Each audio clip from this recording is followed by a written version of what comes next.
teníamos la tensión que vamos a suponer constante. ¿Está bien? ¿Se puede poner un poquito costado? Sí. Y la corriente, en este caso atrasada,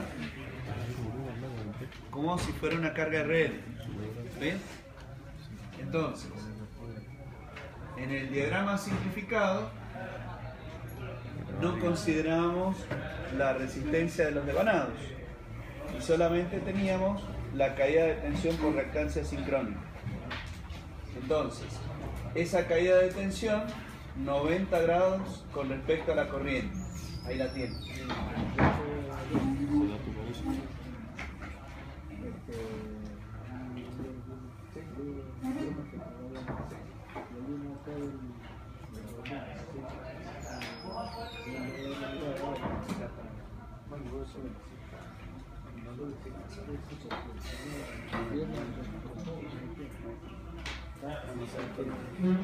Gracias. Bueno. ¿Quién era el que vos eras? Bueno, A las 5. Ah, bueno, andá con el infinito. no, y para la serie, bueno, venimos a la distinto y ya lo vemos en el tema todo.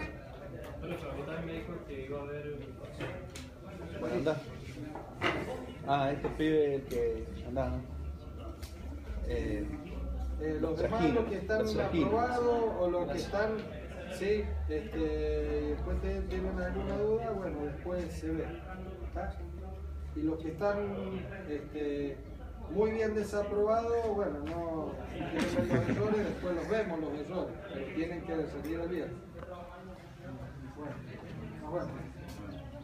Bueno, entonces a esta tensión U le vamos a sumar la caída de tensión por reactancia sincrónica y esa suma nos da la FEM-BC. ¿Sí? ¿Qué habíamos visto? Y habíamos visto que la proyección BC del producto XS por I, eso nos daba la potencia de la máquina.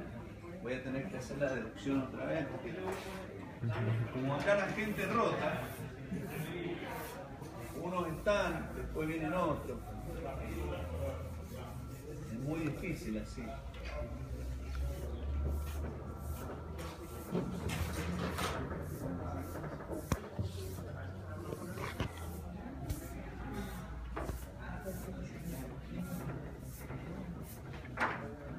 Habíamos visto que la potencia era M U por I por el coseno de phi.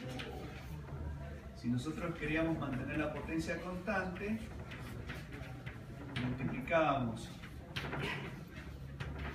y dividíamos por XS y esto nos daba una constante C1 y esto era igual a BC. ¿Está bien? Eso era lo que habíamos llegado a deducir. Entonces, el segmento BC multiplicado por la constante C1 nos daba la potencia, ¿sí?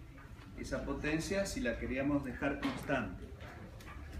Por supuesto, el valor de BC es una distancia, es un segmento que para que nos dé en valores de potencia tenemos que representarlo en una escala, vatios por centímetro. ¿Está bien?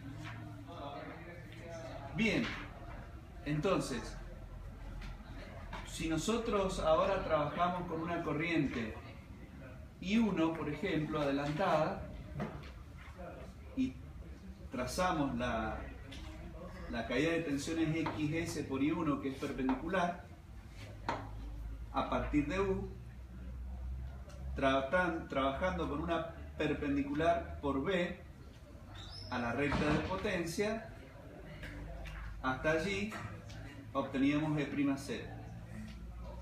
¿Por qué hacíamos eso? Bien, porque cualquier segmento que nace en U y termine en esa perpendicular a la recta de potencia por B va a tener la misma proyección. ¿Sí? Cualquier segmento que nazca en U y termina en esta recta va a tener la proyección BC. ¿Está bien? Por lo tanto, cumple con la condición de potencia constante. Por eso lo hacemos llegar hasta V1.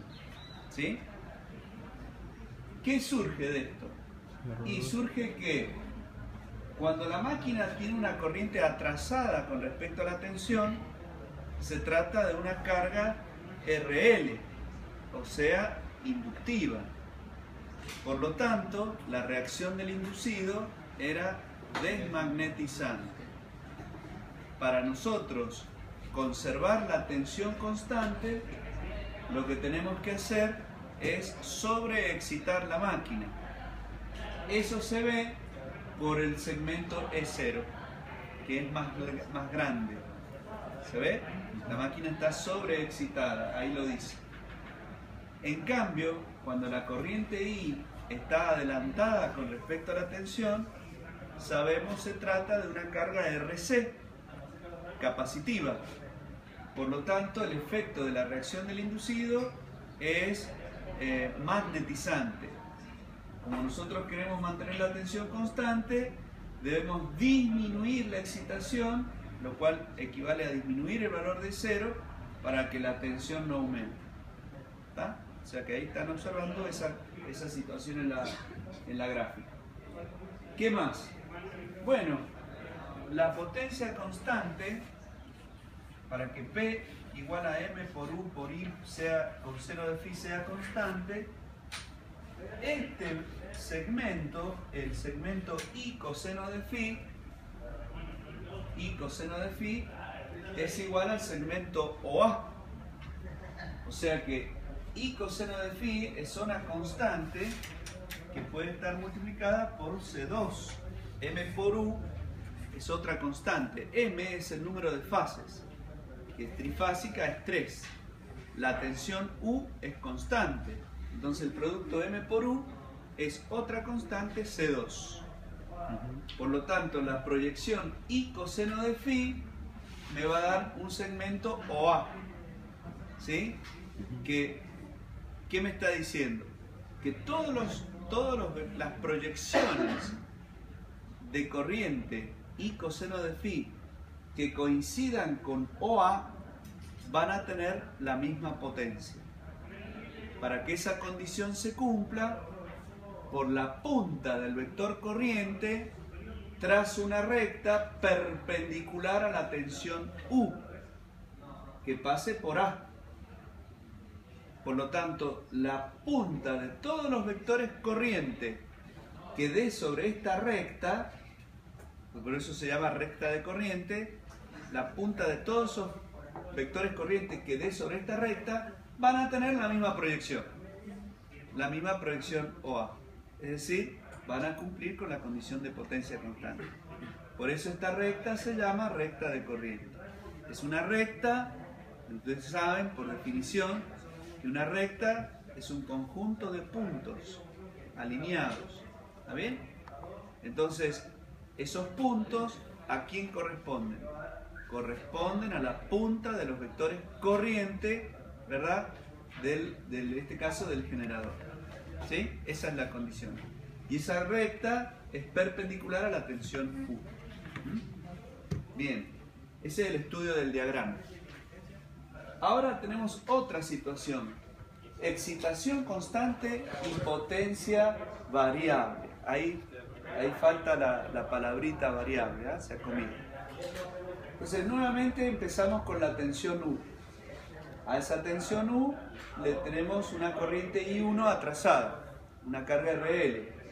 La perpendicular a ese vector corriente es JXS por I1. La suma de U más esta caída de tensión me da la FEM E01, que es esa que tenemos allí. La proyección de XSI1 sobre la recta de potencia me da en el punto P1. En otro estado de carga, por ejemplo, con la corriente, entregando la corriente I2, la perpendicular a I2 es JXS por I2, cuya proyección me va a dar P2 y la FEM es 0,2. ¿Sí? Si continuamos, el máximo de potencia que le vamos a poder sacar a esta máquina se va a dar cuando la corriente, ¿sí? La corriente I3 esté acá y la perpendicular caída de tensión XS por I3 me dé en este punto. O sea, la E03 va a estar acá. La proyección será esa, la potencia máxima. Lógicamente, ¿qué nos damos cuenta?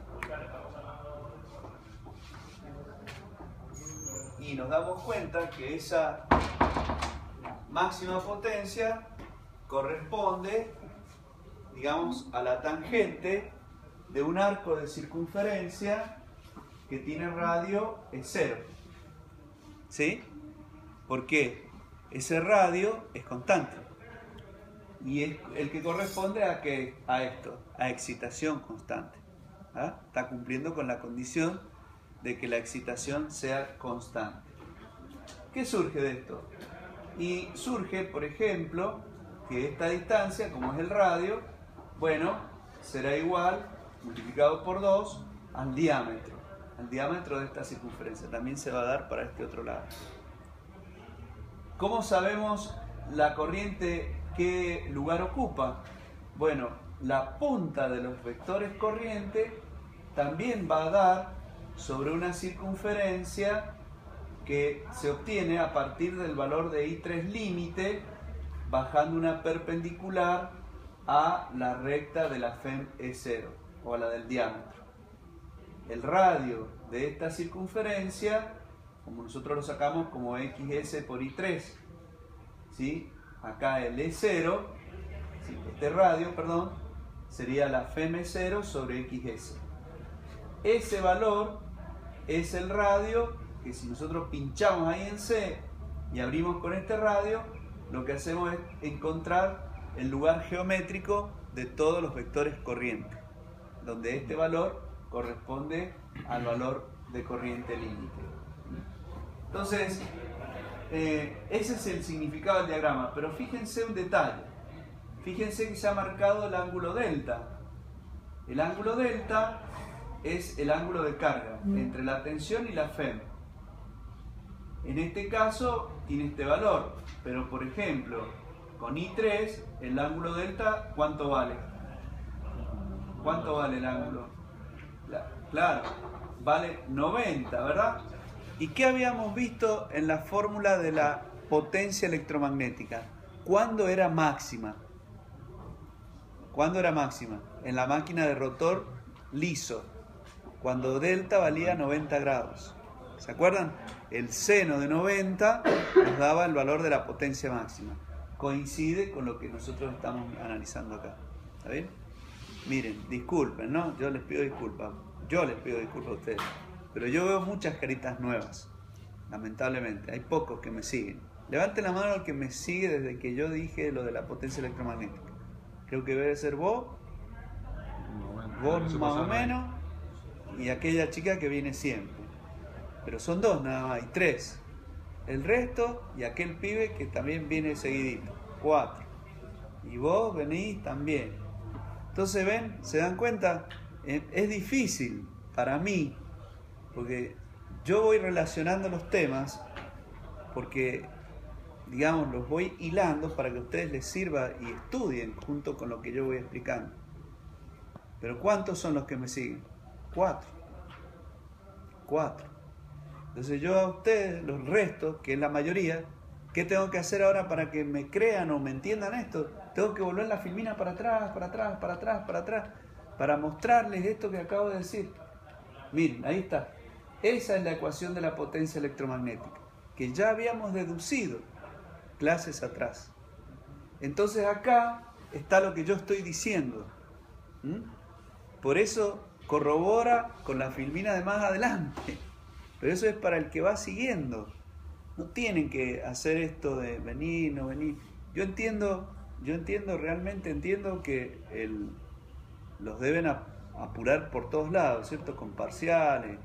Y no les debe dar el tiempo, realmente no les debe dar el tiempo físico para responder a todo. Pero lamentablemente lo tienen que hacer a ese tiempo. Porque si no, yo lo veo en los parciales. Juegan al preguntómetro. juegan al preguntómetro. ¿Qué es el preguntómetro? Y consiguen los parciales del año no sé de dónde y los rehacen hasta que se lo aprenden. Y después vienen a rendir con eso, no con lo que nosotros explicamos. Entonces vienen con eso y entonces uno les pide motor serie y dibujan motor derivación. Porque se aprendieron el motor derivación y están tan mentalizados que leen, dicen motor serie y leen motor derivación. Le digo, pero si ahí dice motor serie, ah, cierto, lo dice, está escrito. Entonces, no es bueno eso. Porque, está bien, yo los entiendo porque están con la angustia de que no les dan los tiempos. En algunos casos no les dan los tiempos, en otros a lo mejor les podría dar. Pero no es ese el camino, me parece que no va ahí. Si yo cambio una o dos cosas, mueren. Y no es el tema ese. El tema es entrada nomás. Y nosotros, si ustedes nos siguen, les vamos diciendo las cosas. Más o menos les avivamos, les decimos, miren, estudien tal cosa, vean tal cosa. Y eso es lo que preguntamos. Tampoco no hacemos cosas raras para molestar. Pero bueno, hay que tratar de darle continuidad al estudio, porque si no, no rinden mucho los frutos. ¿Tá? Como llegar acá y querer engancharse con algo que pasó y pasó. Cuesta, Yo entiendo, cuesta. Buah. Entonces, ese delta, la máquina es de rotor liso. Eso lo vemos porque aparece una sola caída de tensión, que es la XS por I. Si no, aparecería la XSD y la XSC. Como no aparece ninguna de esas dos, es de rotor liso. Como es de rotor liso, este término desaparece y solamente me queda el primero. Y en el primero, para que esto sea máximo, la única condición es que delta sea de 90 grados, que es lo que se ve en el gráfico acá, ¿ven? Y que vale este valor. Fíjense ustedes, otro arquito, ¿sí? En este es función del ángulo delta, el seno de delta. Miren acá, miren, también les sirve para estudiar. Miren, ¿ven? Ahí está, el radio de la corriente. Y la potencia máxima, ahí tienen el ángulo delta 90 grados. ¿Se dan cuenta?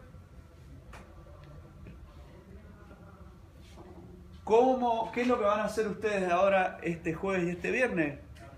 La práctica más linda que nosotros desarrollamos, que es la puesta en paralelo. Ya explicamos las condiciones la clase pasada, que se deben cumplir en el brazo de sincronismo que ustedes tienen a la derecha de la planta de máquinas. ¿Qué es la puesta en paralelo? Nosotros vamos a generar al sistema como si fuéramos una central eléctrica. Por supuesto, no podemos hacer eso. Vamos a ingresar, ustedes van a ver que ingresamos al sistema, pero es un engaño. ¿Por qué? Porque nosotros no tenemos turbinas hidráulicas, no tenemos turbinas de vapor, no tenemos turbinas de gas, no tenemos un grupo electrógeno.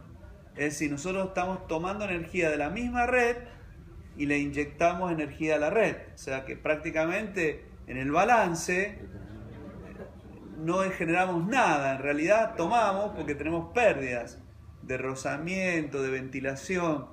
Si nosotros medimos la corriente, la energía que ingresa a nuestra carga, a nuestro motor, y la energía que nuestro generador integra a la red, en ese balance salimos perdiendo, porque las máquinas nuestras tienen pérdidas por rozamiento y por ventilación. Pero bueno, la idea es ver que nosotros hemos entrado a la red, y eso lo van a poder comprobar ustedes. Lo van a hacer, no lo van a poder comprobar, lo van a hacer. Y ustedes se van a dar cuenta por los instrumentos cómo en un momento toman energía y en otro momento la entregan a la red. Entonces acá tenemos dos generadores en paralelo. El primero es el que entrega I'1 ¿verdad? Perdón, es este. I1. I1, la perpendicular a I1 será JX1I1, que es este, que coincide con I2. Las dos, I1 y I2 están en coincidencia. Entonces las FEN E1 y E2 son iguales. Ahora, el generador 1 me entrega I'1. ¿Está bien? ¿Cuánto le falta para que me entregue I1 más I2, que es este IL, I de línea? Esta sería I de línea. ¿Sí? Entonces, cuando el primer generador entrega I'1, vectorialmente, para que me dé la I de línea, me falta I'2. Entonces I'2 se ubica acá. Ahí está desplazado, lo han dibujado mal, lo quisieron dibujar un poquito desplazado para que se viera. ¿Está bien? Pero en realidad es así, coincidente con 1. Entonces la perpendicular a esa caída de tensión es esta, JX2 por I'2. ¿Qué sucede? Esta es la recta que sabemos sale de la recta de potencia. Entonces tiene que dar sobre esta perpendicular. Esa es I'2 y esta es I'1. ¿Qué mostramos en eso? Y mostramos que en este caso, cuando la carga es RL, el generador 1 está trabajando como sobreexcitado. Y el generador 2 está trabajando subexcitado. ¿Sí? En ese pedido de la carga está pasando eso. El generador 1 pasa a trabajar sobreexcitado y el generador 1 subexcitado. ¿Está bien? Eso, perdón, el generador 2 subexcitado. Eso puede ser, por eso dice cambio de excitación. ¿Ah? Hay un cambio de excitación en los generadores. Uno trabaja sobreexcitado y el otro trabaja subexcitado para entregar la carga, la corriente I sub L a la carga. En la segunda situación, ahora, fíjense lo que pasa. Acá teníamos la I1 más I2 que me daba I de línea. La I'1 estaba acá. Este está trabajando como carga RL. ¿Está bien? Una reacción del inducido desmagnetizante. Entonces, el otro está trabajando como capacitivo. O sea, una reacción del inducido magnetizante. ¿Qué sucede? La fuerza magnetomotriz FA, esa FA es una fuerza magnetomotriz. Esa fuerza magnetomotriz de este que se magnetiza compensa la de este otro, que se desmagnetiza. Entonces eso surge como una corriente de circulación acá, entre los dos. Lo que uno genera como magnetización, el otro lo toma como, digamos, el que está desmagnetizado. O sea que uno le entrega la corriente necesaria para que no se desmagnetice el otro. Entonces por eso esa corriente se llama corriente de circulación. Se queda entre los dos generadores. Es algo así como lo que vimos nosotros con la compensación del factor de potencia. ¿Se acuerdan? La compensación del factor de potencia nosotros la solucionábamos poniendo un capacitor en paralelo. Entonces, entre el capacitor y la carga quedaba una corriente circulando. ¿Está bien? Que era una corriente reactiva para compensar el factor de potencia y evitar que salga a la red. Eso es lo que estaría haciendo el generador 2 en este caso. Y eso es un servicio que se vende. La central puede estar adaptada no solo para vender energía activa, porque a veces no tiene para vender energía activa. ¿Qué significa que no tenga para vender energía activa? Y puede ser que no tenga la cota de agua suficiente en su embalse, si es una central hidroeléctrica, para entregar potencia activa. ¿Está bien? Entonces, ¿qué es lo que hace? Pues, si está adaptada, puede vender reactivo. En lugar de vender activo, vende reactivo. Y ese reactivo es suficiente para compensar el factor de potencia. Y entonces hacer que este generador, que estaría desmagnetizado, no digamos, no venda ese coseno de phi afuera y desmejore la red, digamos. Ese sería un funcionamiento. Eso se puede hacer solamente cuando el generador esté adaptado, tenga la suficiente capacidad de margen para generar ese reactivo. ¿Está bien? Esa excitación. Ese es un servicio que se vende. ¿Y eso se vende desde esa a otra empresa generadora o...? No. Sí, a la red. En centrales. Claro, por eso tiene que estar... todo eso se mide. No es que yo digo y pasa. No. Se mide. Y entonces sí, esa central está haciendo ese trabajo. Entonces, ¿las centrales conectan un generador en paralelo? Puede estar el generador en paralelo, si no tiene capacidad para vender activos, puede vender reactivos. Ese puede ser un modo. Y hay otro que es funcionando como motor síncrono. Bien. Ahora puede también haber un cambio de potencia. Este es interesante, fíjense. Yo tengo acá la I1 igual a la I2. ¿Sí? Eso me daba, fíjense, perpendicular a este vector, la caída de tensión JXS por I. Que como es el mismo para las dos máquinas, bueno, el punto P1 y el punto P2 coinciden. Eso significa que las dos máquinas entregan la misma potencia, ¿tá? Los mismos vatios. En otra situación, por ejemplo, la máquina I1 me entrega I'1, que es esta.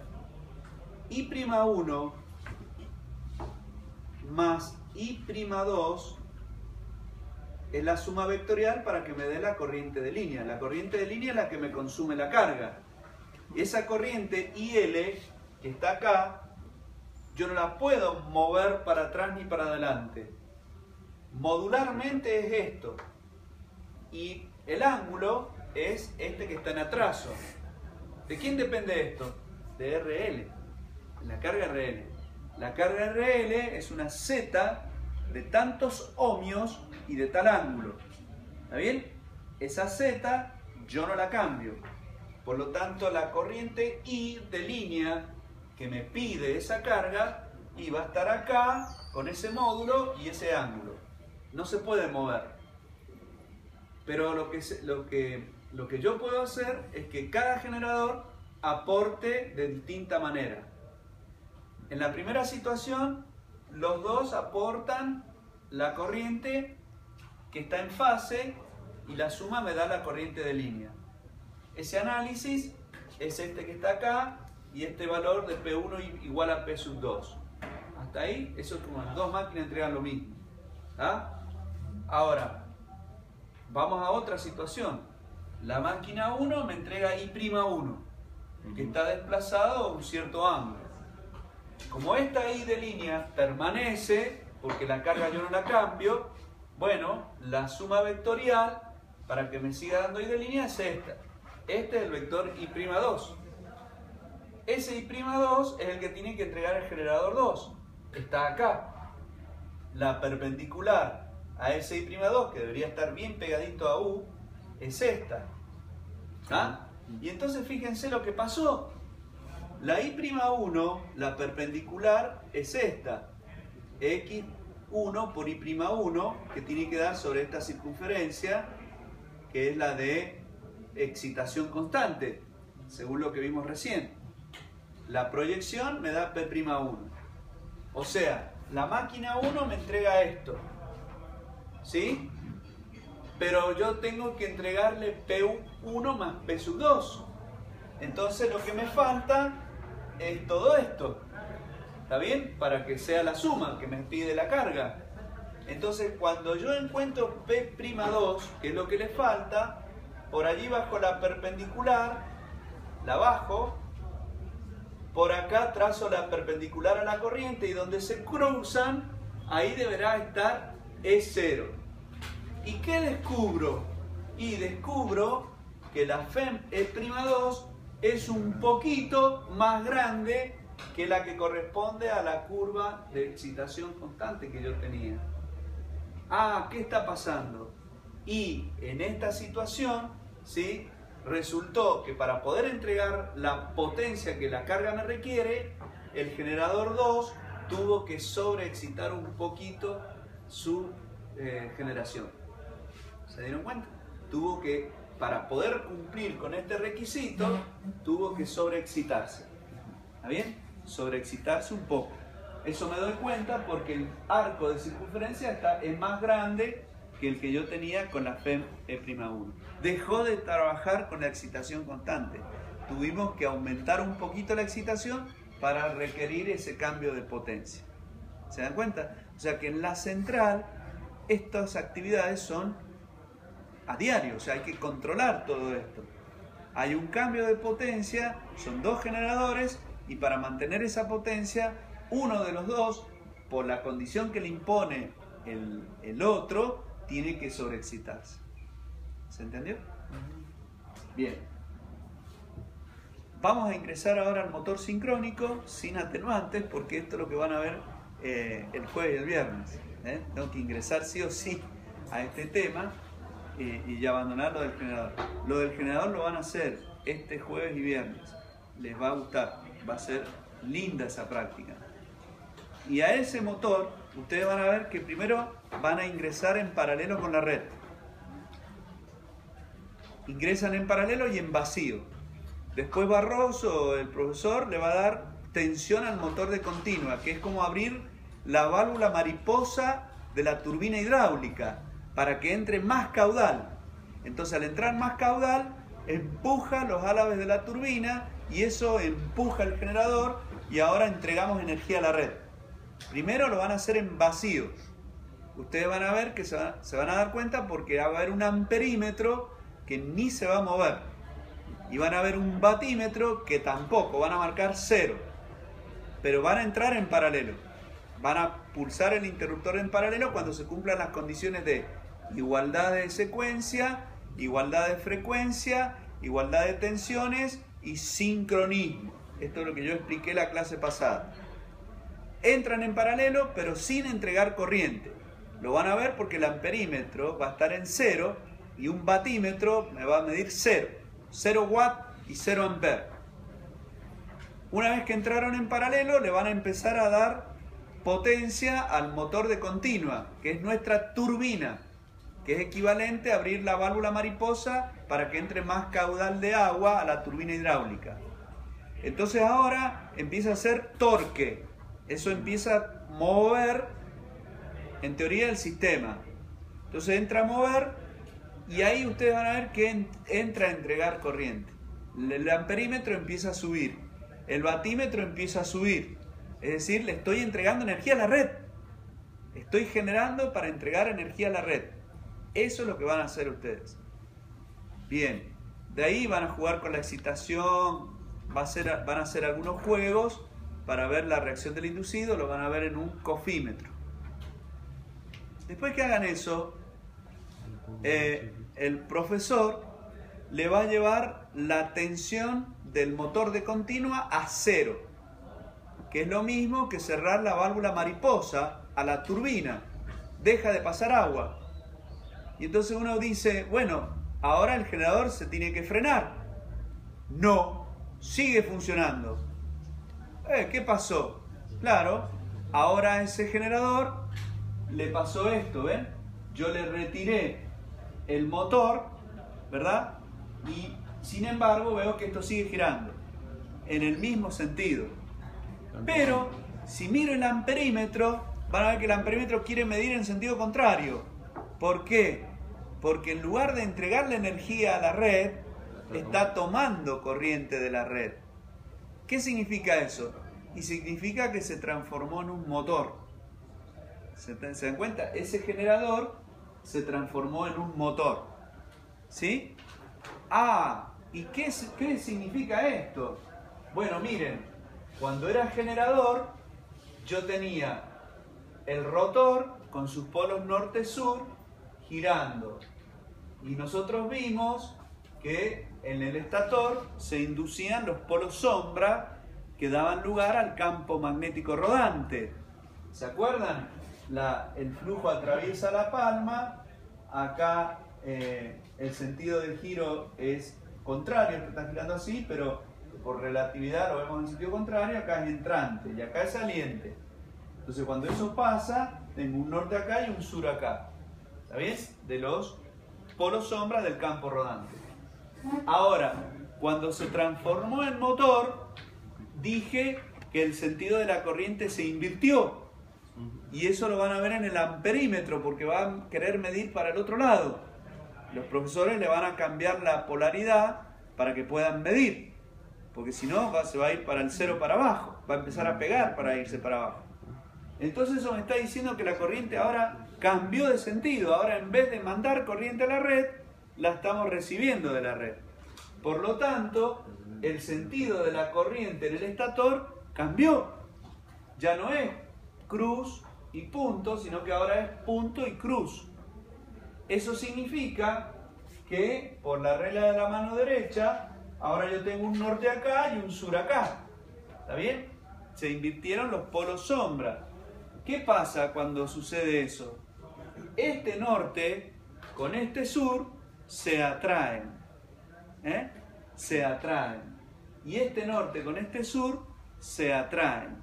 Es decir, se produce un enlace magnético del campo magnético rodante con el polo sur del rotor. ¿Qué pasó? Yo acá le desacoplé el motor primario. Acá había un motor primario, que era la turbina, que me lo estaba haciendo girar. Acá yo le retiré el motor primario. En realidad no lo retiramos, no lo desacoplamos mecánicamente. Simplemente le quitamos al motor de continua, le quitamos la tensión. Por lo tanto ya no produce más par. Y si es una turbina hidráulica, yo le cerré la válvula mariposa para que dejara de entrar caudal a la turbina, que es lo mismo que dejar de hacer girar esto yo. Pero esto se mantuvo girando igual, porque este norte con este sur se enlazó y ahora el campo rodante lo arrastra. ¿Se dan cuenta? Ese ejemplo, esa situación es la que se produce, digamos, magnéticamente, y por eso se llama motor sincrónico. ¿Por qué? Porque la velocidad de arrastre del campo rodante es igual a la velocidad del rotor. Las dos velocidades son iguales, por eso se llama sincrónico. Quedó en sincronismo. ¿Se entienden? Entonces, eso es lo que sucede físicamente. Vectorialmente, miren lo que pasa. Este sur, que es el polo sombra, gira a la velocidad de sincronismo. Está girando. Cuando pasa cerca de este norte, se enlazan magnéticamente por una fuerza F. Esa fuerza F la podemos descomponer según dos direcciones. Una dirección que es tangencial y una dirección que es radial o normal. Esa fuerza normal, ustedes la ven, es la que enlaza el norte con el sur. Es la fuerza de atracción entre los dos polos. Mientras que la componente tangencial, que ustedes ven que en ese caso está dirigida hacia la derecha, bueno, ese polo en realidad es un polo así. Entonces, ese es completo. Ustedes tienen la mitad ahí dibujada. ¿Está bien? Solamente una parte, el norte. Pero acá estaría el sur, ¿verdad? Ustedes tienen dibujado el norte acá. ¿Está claro? Entonces, ¿qué sucede? La fuerza que tienen acá, a ver cómo la han dibujado. Bueno, la fuerza, esta es la fuerza tangencial y esta es la fuerza normal. Esta es la fuerza F. Bueno, del otro lado tienen lo mismo, pero tienen la fuerza tangencial acá, la fuerza normal acá, ¿verdad? Y la fuerza F acá. Porque acá estará el norte sombra, ¿verdad? El norte sombra está acá y el sur sombra está del otro lado. Entonces, si ustedes analizan, esta es la fuerza de atracción y estas dos fuerzas generan ¿qué cosa? Y esas dos fuerzas generan un par, la cupla motora que hace girar el rotor en ese sentido. ¿Está bien? Entonces allí surge algo interesante ahora. Supongamos que yo lo freno al rotor. Y si lo freno al rotor, es decir, lo pongo más lento, digamos, ¿qué va a pasar? Y la distancia entre el norte y el sur va a ser más grande. Entonces, ¿qué pasa? Yo voy a ver que la fuerza normal se hace más chiquita. ¿Está bien? Se hace más chiquita y lógicamente la fuerza tangencial aumentó porque yo lo estoy frenando, entonces necesito más cupla. ¿Se dan cuenta? Necesito más cupla. Pero disminuye la radial y entonces disminuye la fuerza de atracción entre los dos polos y el motor se termina desenganchando. Siempre y cuando yo no aumente la excitación. Si yo aumento la excitación, puedo recuperar esa fuerza normal para que no se desenganche el motor. ¿Está claro? Ese es un efecto físico.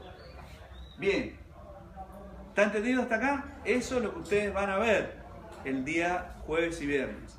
Van a ver cómo ese generador, el mismo generador que ustedes en un momento estaban generando, en otro se convirtió en motor. Lo van a ver. Entonces, este es el circuito equivalente del generador. Genera una tensión y una corriente atrasada, la caída de tensión por reactancia síncrona y la FEM del generador. Eso es lo que hemos visto hasta ahora simplificado.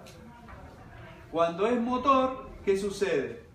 Esta es la tensión U que entrega el generador. Lo que entrega el generador lo recibe el motor, por eso está dibujado la UM para abajo. Lo que uno entrega, el otro lo recibe. Es la misma, ¿sí? Lo que produce el generador, lo recibe el motor. O sea que lo tengo del otro lado. Esa es la interpretación. Entonces, ¿qué surge? Esa FEM, la corriente del motor es esta que está aquí. 90 grados estará la caída de tensión por reactancia sincrónica. ¿Qué va a suceder? Cuando esto lo excito, yo produzco una FEM acá, debido a que esto se está moviendo y al moverse barre estos conductores. Entonces, al barrer estos conductores con este flujo, en este se induce una FEM, que es la FEM del motor, que será esta. La opuesta será la menos E sub M, la que le llega al motor. Entonces, 90 grados con respecto a la corriente y sumado a esta FEM del motor, obtengo la tensión U sub M. ¿Qué sucede? Si yo sumo EM, ¿verdad? EM, que lo tengo acá, más la tensión UM, me va a dar esa FEM de rotación. Se llama FEM de rotación. Esa FEM de rotación prácticamente se mueve a 90 grados con respecto a la corriente IM. ¿Por qué? Porque la diferencia la está dando la caída de tensión por reactancia síncrona, que es inductiva pura. Este vector ER, vamos a ver en otra filmina, es muy importante porque prácticamente al moverse 90 grados con respecto a este, su posición va a ir variando conforme le varía la excitación. Eso es lo que vamos a ver enseguida. Pero recuerden esto que estoy diciendo, ¿eh? Bueno, acá han hecho una analogía mecánica que la podemos obviar si quieren, porque no es nada complicado. Es suponer que acá hay dos resortes que, digamos, se estiran o se comprimen dependiendo del ángulo delta, que es el ángulo de carga. Cuando se frena se estiran y cuando se acerca se comprimen. Es como cuando tiran un auto, ¿vieron? Cuando tiran un auto, si ustedes lo tiran de más, el resorte, digamos, deja de hacer fuerza. Entonces, en este caso, yo genero FEM. La tensión U está atrasada a un cierto ángulo delta, que es el ángulo de carga. Ese ángulo delta de carga, ¿de dónde salía? Bueno, volvemos para atrás. 4 me van a entender, el resto va a tener que hacer el esfuerzo. Este flujo genera la FEM. Este flujo es el producido por la corriente que estaría acá, la reacción del inducido. La suma de este flujo más este flujo principal me da el flujo resultante. Por acá estaría la Fending carga. ¿Está? Entonces, ese flujo resultante con respecto al flujo principal, que es este angulito, es el ángulo delta. Dependiendo de la reacción del inducido, es como este se va a desplazar. Y la reacción del inducido depende de la corriente que yo le pida. ¿Está bien? Es decir, la analogía mecánica lo que me quiere decir es lo siguiente. Cuando yo le pido carga al generador, que es en corriente, mecánicamente equivale a que lo esté frenando. ¿Está bien? Si yo le pido más corriente, más se aplasta. Eso lo van a poder ver ustedes cuando díganle a Barroso que le pida más corriente al generador. Hay un límite. Con nosotros más de 7 amperes no podemos tirar. Pero ustedes díganle, a ver, cuando le pide 3, midan las RPM. Cuando le pide 5, midan las RPM. Cuando le pida 7, midan las RPM y van a ver que cada vez son menores. Se va aplastando. Se va aplastando porque significa como que lo está frenando. Eso que está frenando es el ángulo delta, o sea, los resortes se estiran. ¿Está bien? Cada vez le cuesta más mantenerlo en sincronismo. Lo mantiene, sí, pero estirándose el resorte. Eso es lo que se mide con el delta. Cuando es motor, las cosas son a la inversa. ¿Está bien? Exactamente igual, pero a la inversa. ¿Por qué? Porque ahora, en lugar de consumir esta tensión U, ahora la tengo del otro lado. ¿Está bien? Porque yo se lo estoy entregando. Antes lo recibía, ahora se lo estoy entregando y por eso cambia la posición del phi R, que ahora está acá abajo, pero con el mismo ángulo delta. ¿Está?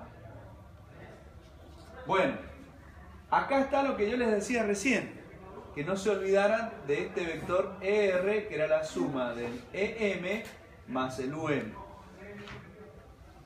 Cuando al motor le pido más corriente, por ejemplo, me voy al valor I'M, ¿cómo se llama esta recta de trazo que está ahí? ¿Cómo se llama esa recta? Recién la acabamos de ver. Recta de corriente. ¿Qué significa eso? Mantenemos la potencia constante. ¿Está bien? La potencia la mantenemos constante. Pero el valor de I'M ahora pasa a ocupar ahí. No voy a decir la palabra. Ustedes solos me lo van a decir. La I'M pasó a ocupar otro lugar. Cuando pasó a ocupar otro lugar, la perpendicular, como dije que esta se movía prácticamente como a 90 grados, ahora la E'R está acá. Entonces la UM más la E'R, o sea, para que me dé E'R, tiene que ser, digamos, este vector que tengo acá, este que está acá, que es paralelo acá arriba. ¿Qué pasó? Para que coincidan, el E'M, ¿cómo es? Más grande. ¿Qué pasó con la máquina? La sobreexcité. El motor se sobreexcitó. ¿Está bien? El motor sobreexcitó. ¿Qué pasó? Al motor sobreexcitarse, ¿qué pasó con la IM? Miren el ángulo phi ahí. El ángulo phi ahí valía, supónganse, menos 40 grados. El I'M vale menos 20. ¿Está bien? O sea que conforme yo sobreexcite la máquina, en un momento va a estar acá coincidente. Phi va a valer 0. ¿Está bien? Si ustedes se fijan en el módulo, no en la proyección, el módulo, ¿cuál es el módulo más chiquito? Cuando coincida. O sea, cuando el mínimo de corriente que me toma el motor de la red se produce para phi igual 0. ¿Está bien? Pero podría pasar para el otro lado, aumentando más podría pasar para este lado y se comportaría como ¿qué? Como un capacitor. Comportándose como un capacitor cuando yo sobreexcito. O sea, conforme yo sobreexcite el motor, ¿verdad? Lo que voy haciendo es que esto se comporte como pase de inductivo, resistivo a capacitivo. ¿Está bien? Y el módulo de la corriente va cambiando. sin que yo modifique la potencia. La potencia no la toco. La potencia sigue siendo la misma porque la proyección se mantiene constante. ¿Se dan cuenta? Sobreexcitando, lo que modifico es el comportamiento del motor. Lo voy haciendo comportar como inductivo, como resistivo o como capacitivo. Si yo lo hago comportar como capacitivo aumentando la excitación, puedo vender ese servicio. ¿Por qué? Porque ese motor consume reactivo capacitivo y entonces compensa el factor de potencia. Es decir, que al mismo generador yo lo puedo hacer funcionar como motor, ¿sí? Tomando energía de la red y sobreexcitando y vender el reactivo capacitivo. Al mismo generador lo estoy haciendo trabajar como si fuera un capacitor que compensa el factor de potencia. Eso que acabo de describir se representa en estas curvas, que se llaman curvas en B, que representan la corriente en función de la corriente de excitación. Fíjense, por ejemplo, esto es un cuarto de plena carga, un cuarto de plena carga. Es decir, el motor le he acoplado una potencia, una carga, que le pide un cuarto de la potencia de plena carga, nada más. Y no la toco, la dejo como está. Entonces, dejándola como está, varío la excitación, muevo la excitación, muevo la excitación. Al mover la excitación, esto se va para arriba o se va para abajo. ¿Está bien? Si se va para abajo, la corriente se hace más inductiva. ¿Está bien? ¿Lo ven? Y cada vez, ¿qué pasa con la corriente? ¿Es más chica o es más grande? Conforme se aleja más, es más grande. Es lo que está pasando para acá. ¿Ven? La corriente I cada vez se hace más grande. Y le quito excitación. ¿Lo ven? Ahora, le aumento un poquito la excitación y entonces la corriente I se puede poner hasta en fase con U. O sea, el ángulo φ igual 0, coseno de φ igual 0, coseno de φ igual 1. Es el mínimo de corriente, ¿ven? El mínimo de corriente es el vértice de la curva en B. Y a partir de allí empiezo a aumentar la excitación, lo sobreexcito y entonces ahora la corriente se pasa para el otro lado, se hace capacitivo. Y el módulo, ¿qué le va a pasar? A medida que sobreexcito más, el módulo va a seguir aumentando, o sea que va a ir aumentando. ¿Lo ven? Sin tocar la potencia no la modifico. ¿Lo ven? Así podemos trazar esa curva. Así podemos trazar esta otra en otro estado de carga. Y en otro también. Puedo hacer todos los estados de carga que yo quiera. ¿Está bien? Ustedes van a hacer uno solo. Y trazar una familia de curvas que son las curvas en B. ¿Qué se descubre de esto, no? Bueno, que si nosotros unimos todos los vértices, de los vértices hacia la izquierda, la máquina trabaja subexcitada y se comporta como inductiva. De los vértices hacia la derecha, la máquina trabaja sobreexcitada y se comporta como capacitiva. Al revés del generador. ¿Lo ven? Al revés del generador. Y además surge algo muy, muy importante. Se lo van a preguntar en el examen. Yo se lo voy a preguntar. Si nosotros, por ejemplo, al motor le pedimos esta carga, ¿sí? I1. Para esta potencia podemos responder con el punto 1 o con el punto 2. ¿Está bien? Podemos trabajar, o sea, yo le entrego media de plena carga, subexcitada o sobreexcitada. Toca dos puntos de la curva de medio PC. ¿Se entiende? Ahora, estas son las mejores clases, porque ahora ustedes encierran todo. Creo yo, no sé. Deberían. Y yo, como son pocos, me doy el lujo de explicar detalle por detalle. Ahora le pido más corriente. Me voy a I2, más grande. ¿Por qué? Y porque le aumenté la carga. Le pido más potencia al motor. Bueno, paso a la plena carga, a otra curva, que es esta, ¿no? Le pido más potencia. ¿Qué pasa? Si estoy en 1 con la máquina subexcitada, cuando yo le pido más potencia me voy al punto 1'. Pero en 1' no encuentro ninguna curva en B. En cambio, si yo la máquina estando en 2 sobreexcitada le pido más potencia, encuentro otra curva en el punto 2', que es de plena carga. Ingeniero, ¿hasta qué hora tiene clase? 5. ¿Hasta las 5? Hasta las 5. ¿Y a las 5 se va? Sí. Bien, vale, gracias. ¿A las 8? ¿Está en el aula? Sí. Bueno, ya a las 5. Fantástico. Entonces, fíjense, llegamos al punto 2' y le pido, o sea, me hacen perder el hilo, ¿ves? Entonces, en 1 pasé a 1'. ¿Qué significa? La máquina no encuentra ninguna curva para responder.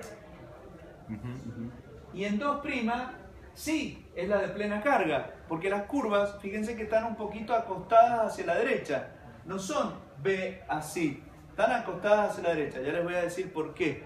Es por la reacción del inducido. ¿Es sin variar la corriente de excitación? Sí, ¿no? Acá hay más corriente de excitación que acá. Acá tenés poquita. El salto de y 2 acá a 2'. vos podés, al motor, vos tenés 2 estados. Para esta corriente tenés 2 estados. Sí. Para esa potencia que le entrega la carga tenés 2 estados. O el 1 o el 2. El 1 es con poca excitación. Sí. Y el 2 es con buena excitación, bastante. ¿Qué estamos comparando? Con poca excitación, si vos le pedís más potencia, te vas a un punto 1' donde no hay curva en B. Exactamente. En cambio, en el punto 2, saltás a un punto 2' donde sí pasa una curva en B de plena carga. ¿Está bien? Sí. ¿Por qué pasa eso? Porque cuando está la máquina subexcitada, pasaba lo que yo mostré acá. Cuando la máquina está subexcitada, ¿está bien? Este Fn es chiquito, no es fuerte, ¿está bien? Está subexcitada. Entonces, en cuanto yo le pido más potencia, se desengancha. ¿Se dan cuenta? Se desengancha, o sea, no tiene magnetismo para atraer los polos. En cambio, cuando la máquina está sobreexcitada, sí tiene fuerza magnética suficiente para que, frenándose, todavía tenga fuerza magnética para atraer los polos de distintos signos. Por eso, a la máquina conviene siempre trabajarla sobreexcitada, nunca subexcitada. Pues si la trabajo subexcitada, corre el riesgo de desengancharse. Por eso se traza esta curva que se llama límite de estabilidad. Siempre que yo trabaje con cargas que estén por debajo de esta curva, voy a tener cómo responder si me pide más carga. Y yo les dije también que las curvas se inclinan ligeramente hacia la derecha. ¿Por qué motivo? Por la reacción del inducido. O sea, cuando la máquina trabaja como capacitiva, pasa al revés del generador. Ah, ¿cómo era eso? Y cuando era generador, la máquina, la reacción del inducido, ¿verdad?, capacitiva, le producía una magnetización. Acá es al revés. Cuando la máquina trabaja como capacitiva, ¿verdad?, se produce una, digamos, sobreexcitación. ¿Está bien? Entonces, se produce una reacción del inducido desmagnetizante, entonces yo tengo que sobreexcitar. En el generador era al revés. Cuando yo tenía una carga capacitiva, el efecto de la reacción del inducido era magnetizante. Por lo tanto, yo tenía que subexcitar. Acá es al revés. Cuando se produce una reacción del inducido capacitiva, ¿sí? La máquina se desmagnetiza. Y entonces yo tengo que sobreexcitar para compensar. Por eso se acuesta hacia la derecha. Porque cuando es capacitiva yo tengo que sobreexcitar la máquina para compensar el efecto desmagnetizante que produce el efecto capacitivo. Al revés del generador, es lo dual. ¿Está claro? Pues ustedes lo que sepan de generador, que ya se lo he repetido hasta el cansancio, después lo dan vuelta y es el motor. Y ya está. ¿Está claro? Esa es la explicación de las curvas en B. Es lo que van a ver. Tenemos tiempo. Lo que van a ver el jueves y el viernes. ¿Está entendido? ¿Eh? Sí. Sí. ¿Cómo, hija? Del punto 1 a 1'. Sí. Claro, del punto 1 al 1', yo la excitación no la muevo. Y del 2 al 2', la excitación tampoco la muevo. O sea que debería ser una línea recta hacia arriba. Debería ser, en realidad es un poquito corrido, porque la curva se inclina. Ahí vos tenés que mover un poquito la excitación para compensar la reacción del inducido. ¿Te das cuenta? Entonces, para compensar la reacción del inducido, por eso la curva se inclina hacia la derecha, ¿no está? Por la misma razón se produce la torre. Claro, vos te tenés que inclinar porque al tener más carga generás mayor reacción del inducido. Y al generar mayor reacción del inducido, cuando es capacitivo tenés que sobreexcitar un poquito, ¿verdad? Porque la reacción del inducido aumentó. ¿Entiendes? Bueno, entonces por eso no es tan recto, sino se mueve un poquito. Pero ese poquito, ¿cuánto es? Y lo poquito que se movió la curva. ¿Sí? Eso es muy importante cuando dibujen esto en el examen. Si un alumno está dando este tema y me dibuja las curvas en B así, no sabe nada. ¿Está bien? Por lo menos torcelo un poquito, digamos, qué sé yo, que se note. Y si la tuerce hacia la izquierda, tampoco sabe nada, ¿está bien? Que se tuerza para la derecha. Por lo menos tengan, eso tienen que tenerlo incorporado. Saber por qué, porque esto no es que los dibujo así porque sí. No, tiene una explicación. Y es todo lo que estoy diciendo, me estoy rompiendo para que entiendan todo eso. ¿Está claro entonces? ¿Entiende, hija? Entonces, lo que yo estoy haciendo es pasar de un estado a otro, de más corriente. ¿Por qué? Porque al pedirle más potencia, lógicamente, eso implica tomar más corriente. Nosotros no vamos a poder hacer todo eso. Ustedes no van a poder relevar muchas curvas en B en la práctica, en el día jueves o viernes. ¿Por qué? Y porque nosotros tenemos un solo motor enganchado al generador. ¿Está bien? El profesor Barroso le va a aumentar. ¿Saben lo que hacemos? Ahora no lo vamos a poder hacer porque hay que hacer mucho lío. Pero cuando nosotros teníamos el autotransformador trifásico, ¿saben lo que hacíamos? Quedaba funcionando como motor, ¿sí? Quedaba funcionando como motor sincrónico. Pero arrastraba, en lugar de... Ahora en clase nosotros usamos un motor de continua.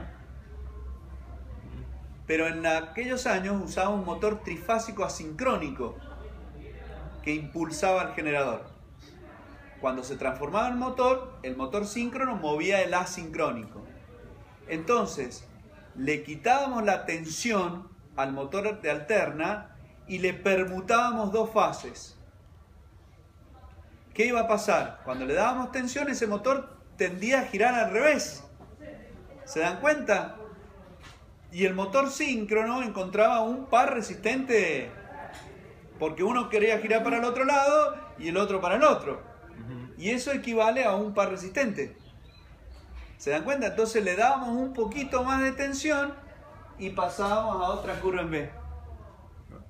¿Se dan cuenta? Porque le exigíamos más potencia al motor sincrónico. Bueno, eso ahora no lo podemos hacer. Si se anima Barroso, pídanselo.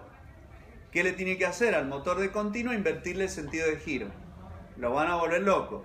porque él lo va a querer hacer, ¿sí? Lo va a querer hacer, pero le va a tener que dar vuelta, no sé si se va a poder porque está en derivación, creo, no sé si se puede invertir el sentido de giro. Si lo veo mañana le voy a decir, a ver, probá, cambiarle para que invierta, ustedes saben que el motor de continua, ¿qué pasaba? ¿Se podía invertirle el sentido de giro fácilmente? No, Y depende, si es serie no, si es derivación le teníamos que cambiar a la excitación y no al otro. Bueno, él se las puede rebuscar porque las tenemos separadas, lo puede hacer, si quiere, pero va a ser que de uno a otro lo va a hacer. Sí, porque cuando uno está ensayando, todo esto lo tenés acá, pero llevarlo hasta que le agarrás cuesta. Pero si lo quiere, lo va a hacer. Entonces le invierte, y entonces el de continua va a querer girar en un sentido y el sincrónico en otro. Yo le aumento la tensión y lo frena. Y hago las curvas en B. ¿Entienden? No sé si vale tanto la pena. Con que lo vean, lo interesante que ustedes van a ver es esto, miren. La corriente. Van a ver que el amperímetro, cuando el profesor le quite excitación, la haga subexcitada, la corriente sube.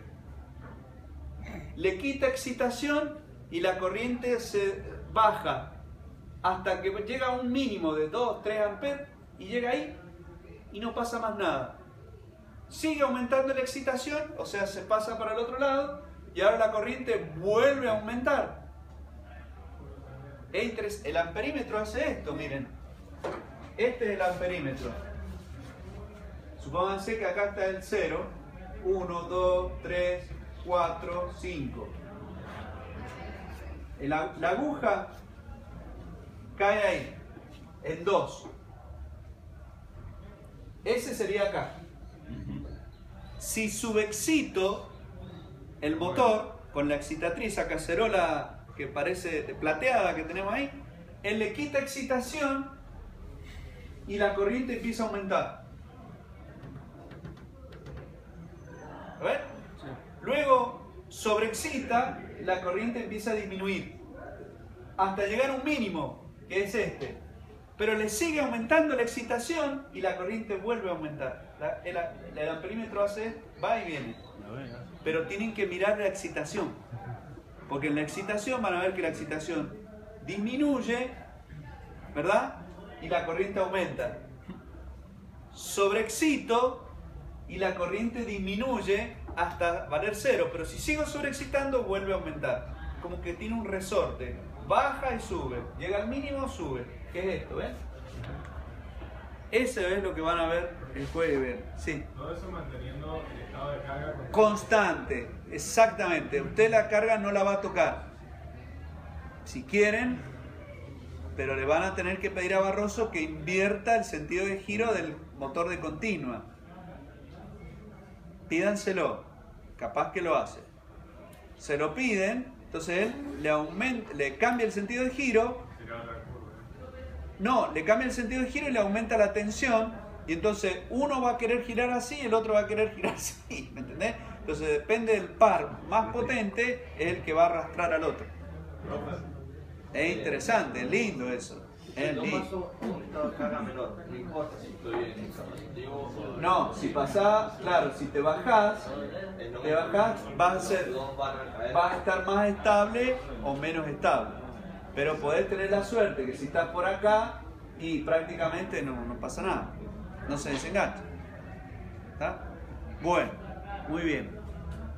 Bueno, ahora viene algo interesante. Bueno, ahora ya está. Ahora ya me tranquilicé porque la práctica ya está.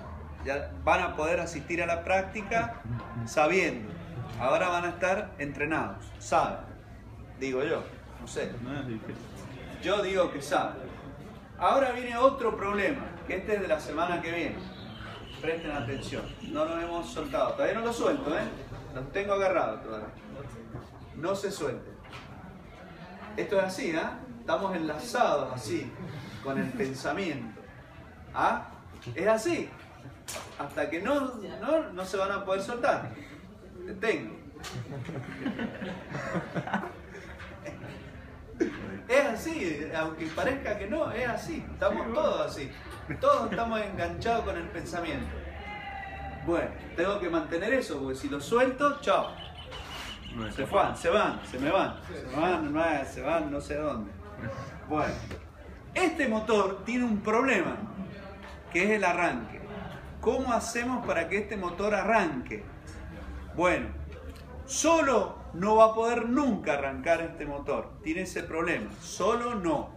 Con una cola de ardilla, creo que se puede hacer carrera. Sí, vos, porque sabés más, claro. Sí. Pero ellos no saben eso. Vos estás contando el final del cuento. Me arruinaste todo, Merimán.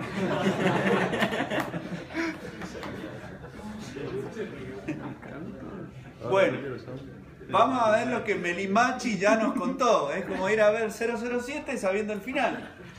¿Qué? Arruina películas o... Bueno, entonces vamos a ver por qué el motor no arranca solo.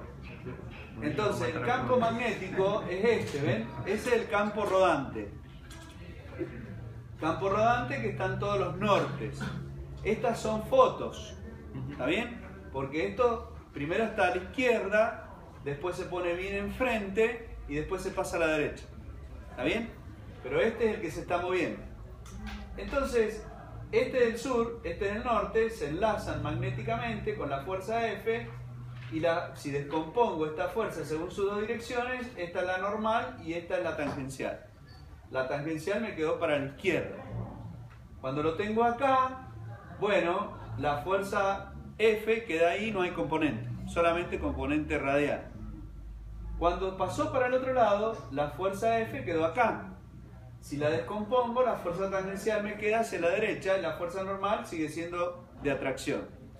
Pero si le prestamos atención a la fuerza tangencial, en un momento va para un lado, en un momento quiere decir que tengo una cupla en un sentido y en el otro. O sea que el motor hace esto. Pero no arranca. Queda vibrando. ¿Está bien? En torno a una posición. No se mueve, queda así. ¿Está? Un par que está haciendo esto. De hecho, si lo vieran, el motor queda vibrando, queda así, pero no arranca. ¿Está? Entonces, solo no puede arrancar este motor. No tiene par de arranque. Esa es la verdad. Entonces, ¿cómo se hace? Y se hace lo que dijo Melimán. Claro. Es un motor que viene con una jaula. Claro, pero para explicar esto, tengo que explicar otro motor. ¿Qué motor? Ahora no quiero saber. Para entender eso que dijo Melimachi, vamos a ver el motor que sigue. Este Melimachi, mirá.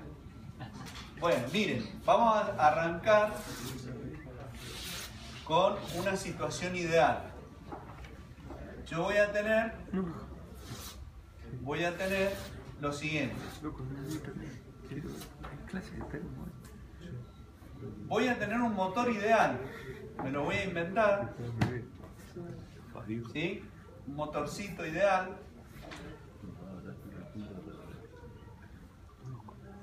Que tiene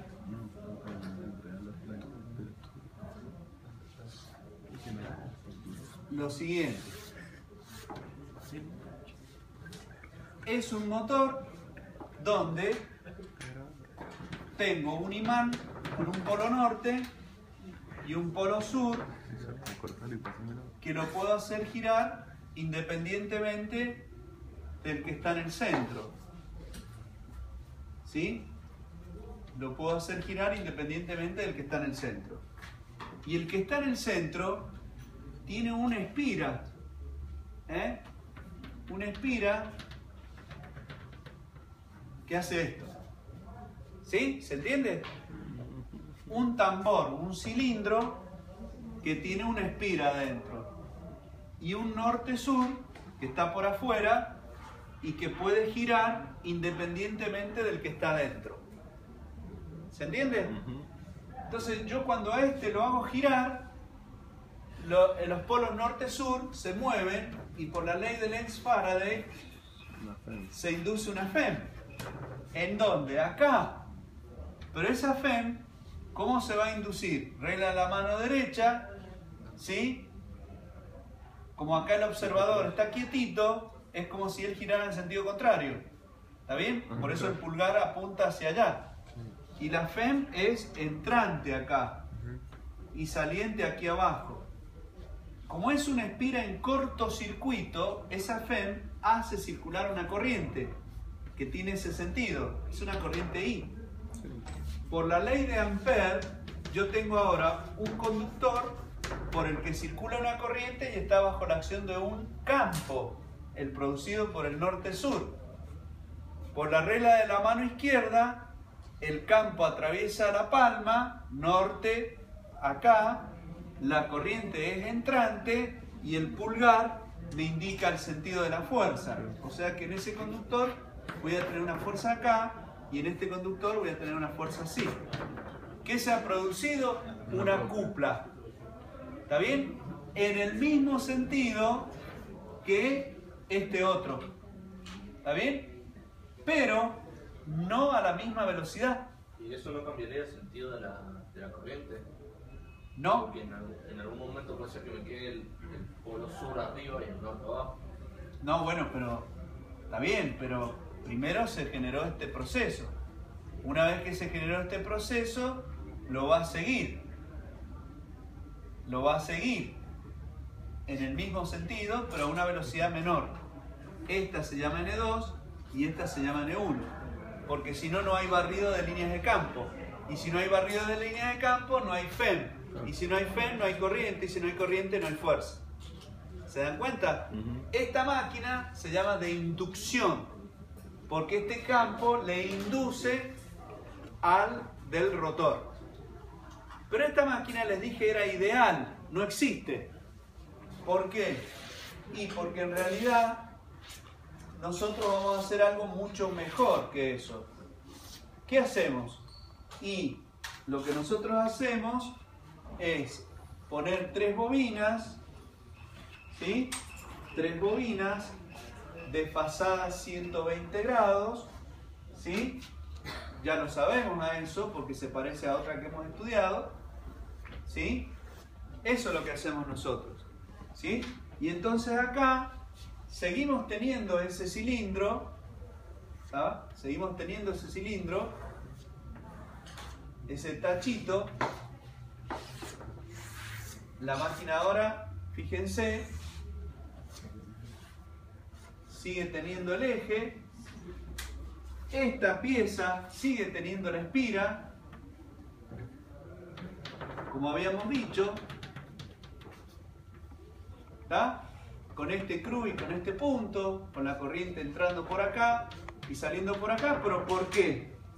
Y porque acá hemos hecho circular una corriente. ¿De qué tipo? ¿Qué corriente? ¿Qué corriente hacemos circular acá? Una corriente trifásica. ¿Qué se genera en las corrientes trifásicas? Campo rotativo. Un campo rodante. Entonces, por ejemplo, en un instante la corriente es entrante acá, saliente acá. En otro instante es entrante acá, saliente acá. Y después en otro instante es entrante acá y saliente acá. Acá se generó el campo rodante. ¿Hizo falta que yo hiciera girar esta pieza? No. No. El campo solo gira y lo hace, le induce, ¿verdad? Lo induce. Entonces esto que ven así es el principio de funcionamiento del motor trifásico asincrónico. La velocidad de esta pieza es distinta a la velocidad del campo. El campo se mueve a la velocidad N1, que vale ¿cuánto? 60 por F sobre P. Y la velocidad 2 es inferior a esa velocidad 1, para que haya inducción. Ese es el principio de funcionamiento del motor inducción. asincrónico, que es el motor más, digamos, más popular en la industria. El que más se usa. ¿Está bien? Entonces, si quiero invertir el sentido de giro, ¿qué hago? Le invierto el sentido de la corriente, el campo rodante. Acá tengo la bornera trifásica, que puede ir en estrella o en triángulo. Y ahí está el motor. Es el motor más simple, porque este rotor, en lugar de tener una espira, se suele hacer de la siguiente forma. Se hace dos aros unidos por unas barras que son como si fuera una jaula de ardilla. El hunter, que lo meten acá adentro y empieza a girar. Son barras unidas por dos anillos. A eso se le llama jaula de ardilla. Es un cortocircuito. En lugar de tener una espira, tiene las barras. Y es barato. ¿Por qué? Es barato. Bueno, esto lo vamos a ver en la próxima, ya es mucho. Esto se corta. El estampado, ¿se acuerdan que yo les nombré algo de esto? Sí. El estampado se hace las ranuras. Entonces, cuando ustedes necesitan esa ranura, ¿qué les va a quedar? Lo de adentro. Les va a quedar lo de adentro, ¿ven? Sí. Les va a quedar como que, como desperdicio. ¿Lo ven? Eso no se tira. Con eso se hace esto. ¿Se dan cuenta? Así se hace el estator y el rotor. Por eso es barato este motor, es el más barato.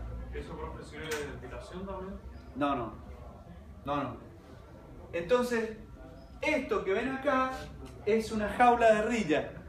Entonces el motor síncrono arranca como asincrónico. Y cuando este gira a una velocidad cercana a la del sincronismo, Ahí se puede acoplar. se le inyecta corriente continua para que acá aparezcan los polos norte-sur. En realidad, en la otra pieza, la rueda polar. Y entonces queda en sincronismo. Es muy lindo. Nosotros no tenemos ese motor. Acá no lo tenemos. En el laboratorio, lamentablemente. Yo en otro lugar sí lo tengo. Y es lindo porque uno arranca como asincrónico, como normal.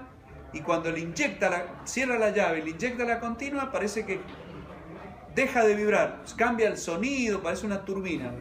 Sigue solito en sincronismo. Alcanza la velocidad de sincronismo. ¿Sí? Pero necesito arrancarlo como asincrónico. Ya vamos a ver, la clase que viene, hay un arranque muy interesante que yo lo pido en el examen, que es este. Esto lo tienen que traer en un plano A3 y si les toca, abren el plano y me lo explican. Yo se lo voy a explicar la clase que viene. El viernes, dependiendo de la cantidad de alumnos que haya, que si ocupan una sola aula, yo voy a dar teoría. A las 14 voy a dar teoría, para así logramos terminar esta máquina. Mientras los otros rinden, yo doy clase. ¿Está? Porque ustedes creo que no rinden. Bueno, entonces los que no rindan tienen clase. ¿Está? Listo. Ya está.